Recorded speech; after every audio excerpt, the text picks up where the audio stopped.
3 former MSU football players accused of sexual assault learned their fate today. The men were accused of raping a woman in an apartment last year and originally faced sexual assault charges. But they pled guilty to a different charge. Aaron Jordan was in court this morning. He's here for you now live in our newsroom. Aaron, what happened today?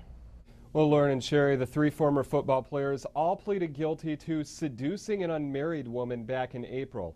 And today, just before their sentences were handed down, the victim's attorney read a statement from her client. In it, the victim said the incident had a huge impact on her and she was terrified to sleep because of the nightmares. She says she hopes that the 3 men realize the pain this caused her and her family. It's my hope that my case would serve as a message of deterrence to prevent anyone else from thinking they have any chance of just moving on after crushing an innocent person. After that statement, Judge Rosemary Aquilina handed down her decision.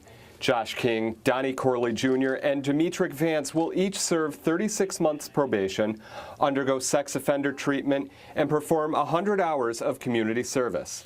The victim's attorney, Karen Truskowski, says she feels the sentence is appropriate. My client did not want to see these young men, go to prison, and she wants to see them take care of their lives just like she needs to take care of hers. Despite the guilty pleas, Vance's attorney did refute part of the victim's statement, saying her client is not a rapist. We must remember that simply because a claim is made does not mean that it is true and does not mean that it is an accurate account of what occurred. But those comments were met with sharp criticism from Judge Aquilina. Your statement is lacking any accountability on behalf of your client and continues to victimize the victim, who certainly does not deserve that.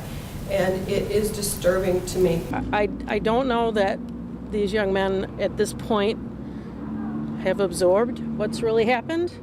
And I am hopeful that as time goes by and they get the counseling that the judge has ordered, that it will become apparent to them that this was probably not an appropriate action on their part. And Judge Aquilina did allow King, Corley, and Vance to transfer their probation to Mississippi, where they will attend school and play football. Now, it's also important to note that they were sentenced under the Holmes Youthful Trainee Act. That means if they successfully complete their probation, they won't have a felony on their record. Lauren?